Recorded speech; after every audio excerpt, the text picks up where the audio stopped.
So, guys, people are asking that even after APC has over 31 governors on their side, why are they so scared of Peter Obi? Why are they so scared of NDC that are trying everything possible to make sure that Peter Obi is not on the ballot box?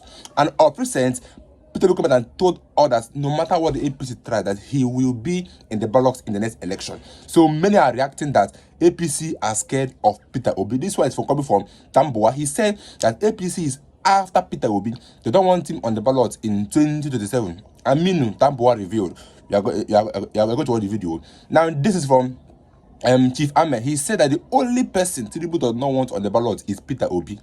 Because tell me why all this frustration, they're trying to frustrate every party Peter Obi goes into, from the Labour Party to ADC, now to the NDC. And this coming from the NDC leader, Cedric Dixon. He said that right now, the NDC remains a registered political party. The ruling did not contain any mandatory order directing INEC to register the party. Every action taken based on the registration ruling is frivolous and embarrassing. NDC national leader Cedric Dixon speaks on the party's registration during an interview on Channels TV. Because we all know that APC is trying everything within their power to make sure that Peter Obi does not be on that ballot in the next election. Let me like you to watch these videos and let me get your views in the comments. And don't forget to subscribe if you are new to my channel. And we know that the only person that this government does not want to be on the ballot is Peter Obi. They are doing everything. So Peter Obi can defeat Tinubu. Go and count how many times Bayo Ononuga has posted about Peter Obi on his Twitter page. What does that mean? He's worried. He's worried about Peter Obi. They are worried. They don't talk anything without talking about Peter Obi. If Atiku Abubakar, you think Tinubu is not afraid of Atiku Abubakar? It is not. He's not afraid of Rotimi Amechi. It's not. He's not afraid. He's the only person Tinubu is afraid of is Peter Obi. He's on record. They know it. There's a high level of fear. If Peter Obi goes head to head with Bola Tinubu, you think Peter Obi will beat Bola Tinubu? We got into this democracy in 1999. The APC did everything to defeat Bola Tinubu in Lagos. They couldn't. They did everything. They brought federal might, they brought resources, they brought connection. They could not. It took the Peter Obi to garner about 1 million votes that was reduced to 500,000 votes. It took a Peter Obi to come to FCT when there was seat of power to defeat the Tinubu. It took a Peter Obi. Go and watch a Premium Times report, report. Because Bola Tinubu, where you give, whether you like it or you don't want to believe it, is in power. So you can't come and bring somebody that will not be able to excite the young population, that will not be able to excite the electorate to go to the polls and vote. Does Peter Obi excite the younger population? People were injured. I saw in Lagos where a lady got her eye, almost removed, and she went back after treatment to go and vote. You think that will be replicated in 2027? It will go more than that. The status quo meaning that before you went to court to challenge INEC for not registering you. So there are those who interpret it as though there's no NDC because the party took you back to pre-registration. Well, first of all, that interpretation is wrong. Whatever orders that he made in terms of status quo, even while the status quo you're talking about is debatable. Because right now, you have NDC registered as a political party. When the court made that order, the court positively compelled INEC to register us. This ruling did not contain a positive mandatory order directing INEC to deregister. This ruling did not do that. But there's a judgment that INEC had that compelled INEC to register. No, but that ruling, that judgment in the hands of INEC is now a nullity. That judgment means nothing is left. Wait. Courts don't function that way. Courts don't function that way. But it reverses. Orders of courts are to be construed strictly. It was possible for the court to have made that order on the registration if that was what it wanted. But the court did not say so. And in any case, our contention is that that order that was purportedly made was an order that was extra jurisdictional. It had no jurisdiction, no powers to have even entertained the application, no powers to have made even that order on status quo, whichever way you want to interpret it. And that's a decision that the appellate courts will look at, and they will know what to do. And we are confident that even the orders, whichever way you want to interpret it, will be put right in no distant time, okay? Once the applications are lodged And our lawyers have been doing a terrific job. And the issues are very clear, Shehu. Yeah. I would like you and all Nigerians to know this. Look, the party that went to file an application, a motion, who are they? Nigerians should know that that is not a registered political party at all. It is actually a non-entity. It's not known to the laws of Nigeria. We have natural persons, you and I, Senator Dixon and Okimbaloye, we are natural persons. Okay? In this political sphere, for you to participate in political activities, you must be a political party. That applicant is unknown to the laws of this country. It is not a political association. It is also not a registered political party. It is not carrying out political activities. It is not sponsoring political candidates for this election or for any election at all. Nobody even knows the national chairman of that so-called association. Nobody knows the secretary. Nobody knows the office or headquarters. Nobody knows any member. Only someone described herself as pro tem legal advisor of an association. And it's even anomalous that it refers to itself as a party. It is not a political party. Actually, that is a crime under the laws of this country. A crime under the laws of this country. Because by the laws of this country, only a registered political party can call itself a political party and can undertake or be part of political activities. And it is a criminal offense to do so. So, ab initio, there was no legal, justiciable person, no juristic person before the court. Okay? So the action, every action associated with this matter is frivolous and it's embarrassing, actually. So you really don't know people who are behind it? No, there's nobody actually behind it. Now, let me tell you. What do you suspect? Wait. Yeah. So there are many suspicions and many motives going on, but I'm not here to trade suspicions. What I'm here to explain, the kind of situation that has been contrived. Contrived in the sense that, what did the affidavit, the so-called affidavit that didn't really disclose any case at all? You look at the affidavit, and the courts of appeal and others will look at it, and you will hear more about it. Look, they said, even if you take them by what they have read, they said 2015, that association, not a party, association, applied for registration as a political party, and they were denied. Of course, as you all know, we started as 2017. Okay? Now, they were denied. So they are not a political party. And if you check 2015 till now, or till December, when we got this order, it's 10 years. So 10 years, that association has been moribund, dormant, non-existent, dissolved itself. It's of no consequence, does not exist. Even if it existed at that time, its members, some may have died as human beings, some may have left, they may have japad, so it is not a body that can pursue any claim against our party. It is not a body capable of having any rights that can be enforced.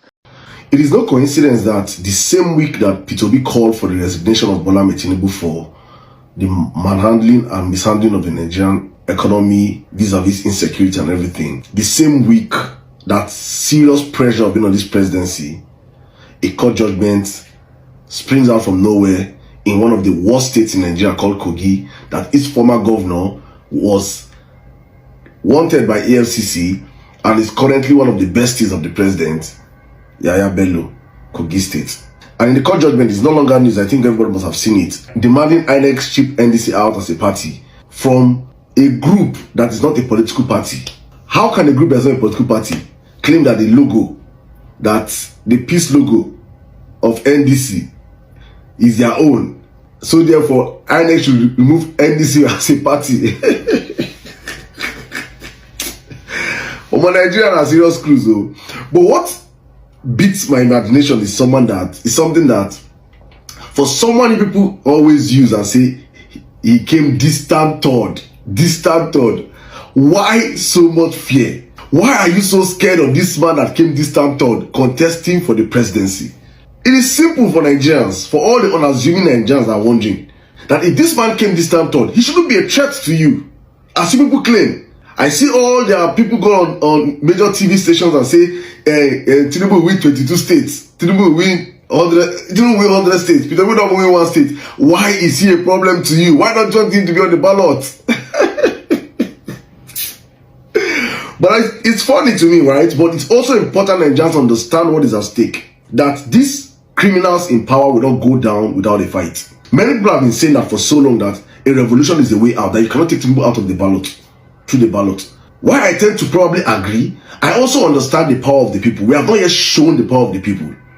If the power of the people, which I believe they already know is coming for them by the next electoral cycle, so they are doing everything possible to make sure that the person that the power of the people will push through, they don't even appear on the ballot. Left for Tinubu, they want the election to be between APC and only our brother that are tormenting now. So left for them, or maybe APC and ADC, so they can use all the sentiment and say Tinubu and Atiku is the same thing, and there will be no enthusiasm for Nigerians who want to come out and vote. That's what they are looking for.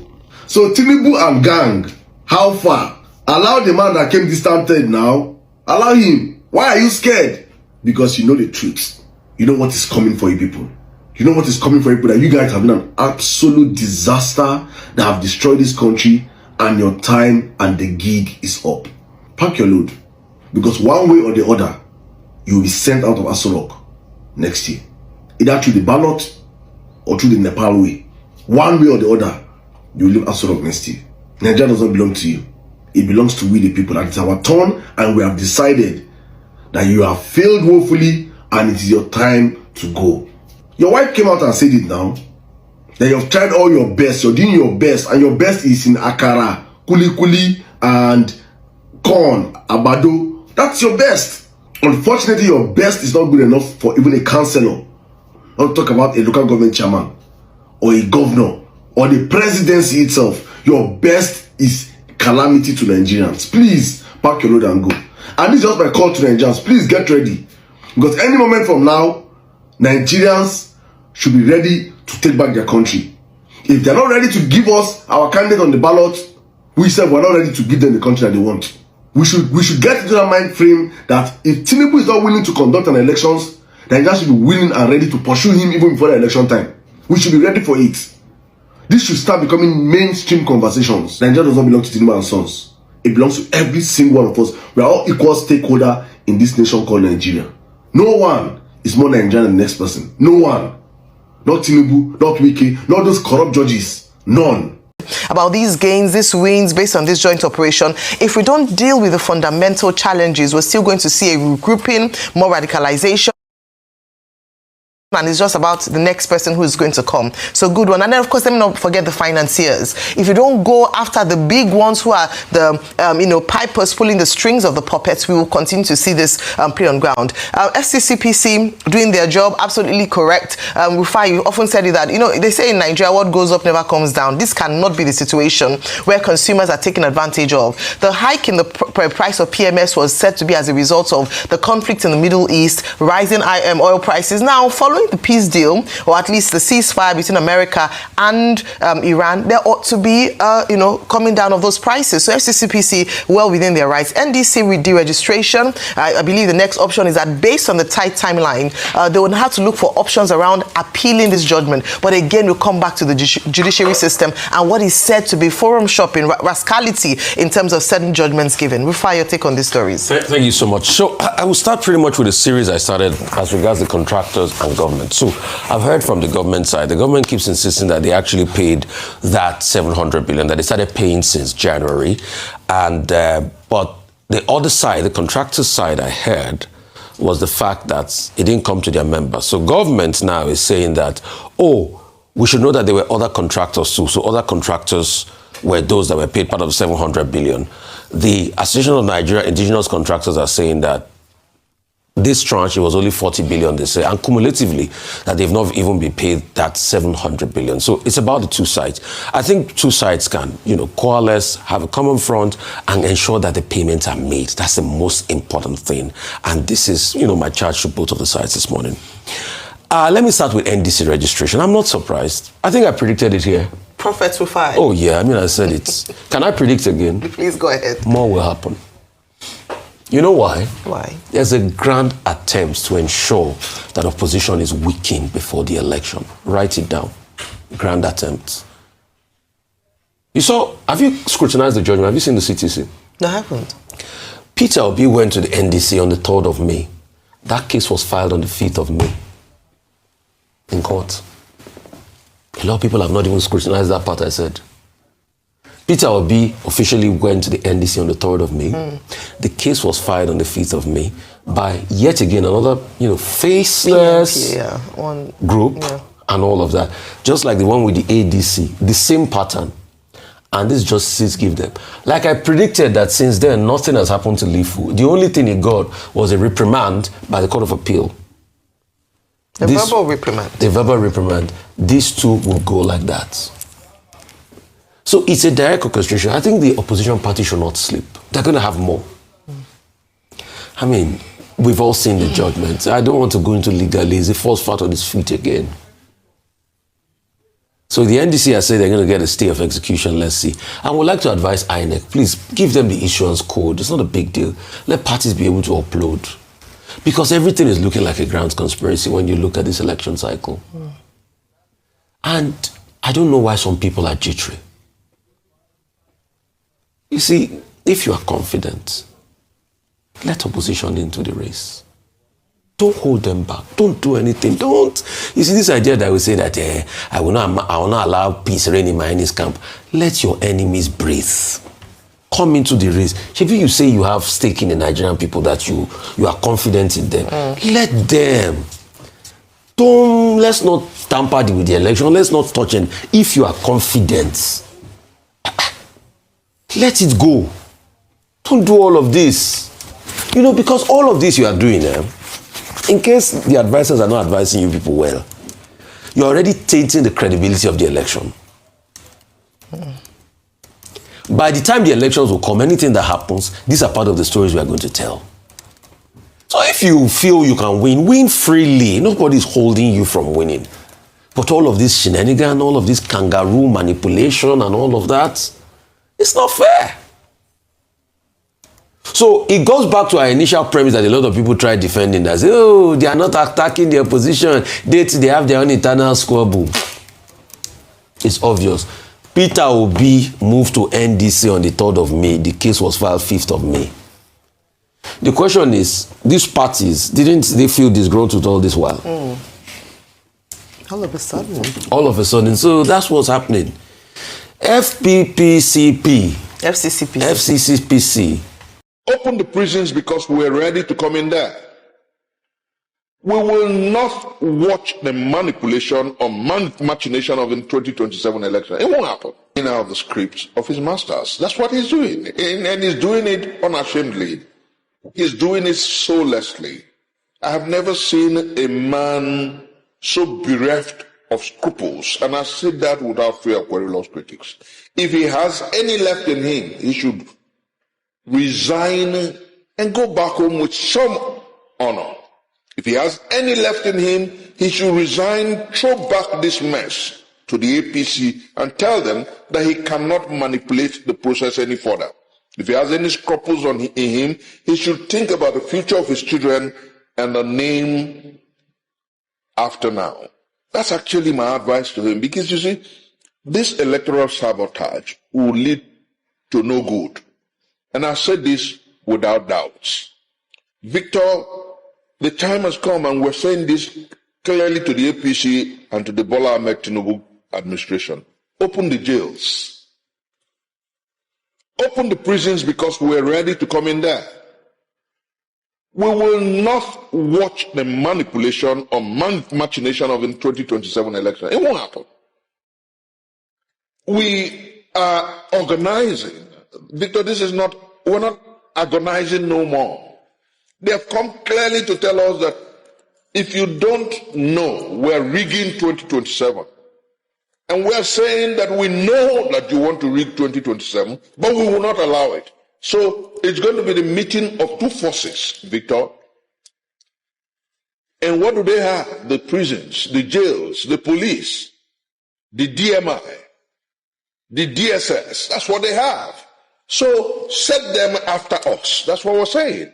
Because we will not keep quiet. Victor, at 55, I have passed the life expectancy age in today's Nigeria. That's how bad it is.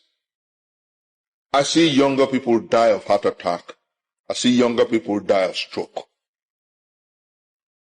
Victor, and it's going to get worse if we don't do anything. So what must we do? Challenge this ogre, this man-eating ogre that has decided to destroy our country. Challenge this ogre that has decided to build debts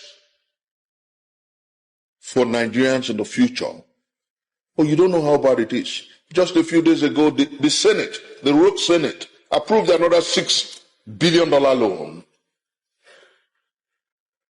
I don't know what they want to do with Nigeria. Sell Nigeria out to themselves and their children? And you think we should be quiet? I don't understand why. How you have chief or defense staff on your side, you have the judge on your side, you have 31 governors on your side that have promised you that they will deliver the state for you, but you are still scared of Peter Obi. I know why. Because you could imagine the kind of crowd that one Kwaso is pulling in the north. Then imagine the crowd Peter Obi is pulling in the southeast. Then combine these two forces together, it will be hard for INEC, for the judiciary to rig next election. This is why they don't want Peter Obi to even be in the ballot at all. Because they don't take any chance. They know that if Obi comes again, that they might come with a different strategy from the one they came with in the last election. And it might be hard for APC to rig the next election. This is exactly why the APC are so scared of this man called Peter Obi. Because tell me, how can you have 31 governors that have promised you that they will deliver that state to you, but you are so scared of the same man? You are scared of one man, Peter Obi. What has he done to you? Nothing. Just because he's an opposition. That's the only crime Peter Obi have committed. And thank God for the kind of man Peter Obi is. He's a fearless man. He goes out and do what he knows is right, not even what people think. Peter Obi does not do things to please anybody. That's why most of these our leaders don't like it. Because they know that if Obi comes on that seat, believe me, they are all going to lose their seats. They know that from the Senate President to the Senate to the judiciary, all of them knows that if Obi comes to that seat, that most of them are losing their positions, and most of them don't have anything doing aside politics. So this is why they are playing the game, to make sure that Peter Obi does not come on that seat or even on the ballot in the next election. These are the game, and people are coming out now to expose that this is the reason why they don't want Peter Obi on the ballot, because they are scared of Peter Obi. The only man that APC does not want on the ballot is Peter Obi, not even Atiku Amechi. It's just this man called Peter Obi, because this man has proven to be the best candidate. You could imagine that he dared the whole country, the whole world, to go and bring a video or an evidence of him involved in a criminal act or a fraud act. Guess what? Nobody have come out with anything, any proof, nothing. They are just all claims. All claims. Nobody have come out with evidence to prove that Peter Obi was involved in this, on this. He said ever since he was a child till now, if you have anything that he have done wrong or involved in that is bad, come and bring it on, that he will not contest again. But till today, we have not seen anything from anybody. This is a proof that this man is the best man for the job. But let me get to a video in the corner, and don't forget to subscribe. I also got to my next video.